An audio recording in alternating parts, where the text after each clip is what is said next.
என்ன ஏரியால பந்தெல்லாம் போட்டுருக்காங்க, ஃபங்க்ஷனா என்ன? எனக்கும் தெரியலையே. நான் ஒரு சாமி உட்காந்து அப்படியே கேட்போம் கரெக்டா. சாமி வெளியே பந்தெல்லாம் போட்டுருக்கு, திருவிழாவா? நீ எந்த ஏரியாப்பா? இந்த ஏரியா தான் சாமி. அப்புறம் என்னப்பா உட்காந்து சொல்றேன். நான் எல்லாத்தையும் கேட்டுக்கப்பா.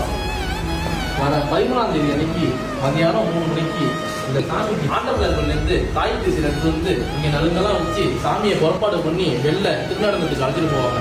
அந்த சமயம் 13, 14, 15 3 நாளும் சாமி திருநடன விதிகளை நடக்கும். எல்லாரும் அவசியம் வந்துருங்க தம்பி. அதோட முக்கியமான ஒரு நிகழ்வு இருக்கு. அதுக்கு மறுநாள் 16ஆம் தேதி ஞாயிற்றுக்கிழமை மாலை 6 மணிக்கு மகாமோகன கீர்த்தரையில அபிமுகேஸ்வரர் கோயில் ஒரு கோயில் இருக்கு. ரொம்ப விசேஷமான கோயில். அந்த கோயில இருந்து சாமியை வெள்ளி கொண்டாடி அழைச்சி அப்படியே மகாமோகனத வரமா வந்து இந்த கோயில் வரைக்கும் அழைச்சிட்டு வருவாங்க. கோலாகலமா நடக்கும் அந்த விழா. அவசியம் எல்லாரும் வந்துருங்க தம்பி. இந்த ஏரியால இருந்துட்டு இது கூட தெரியாம இருக்கீங்க நீங்க. இவ்வளவு விஷயத்தையும் இந்த இடத்துல நடந்துட்டு யாருன்னா நம்ம சமய நாகத்துக்காலியும் அந்த சமயத்துல நமக்கு வர தீமையெல்லாம் நீக்கிட்டு நல்லதெல்லாம் அள்ளி கொடுக்குற சமயத்தில் காக்கக்கூடிய சமய நாகத்துக்காலியம் மறந்துடாத. அவசியம் 16ஆம் தேதி சாயந்தரம் 6 மணிக்கு வந்துடு. கண்டிப்பா நடக்கிற விழாவுக்கு மக்கள் எல்லாரும் அவங்கவுங்க குறையில போக்குறதுக்கு அம்பாள்கிட்ட கண்டிப்பா வேண்டிங்க. நாங்க வரோம், நீங்களும் கண்டிப்பா வந்துருங்க. நாங்களும் வருவோம், நீங்களும் வாங்க.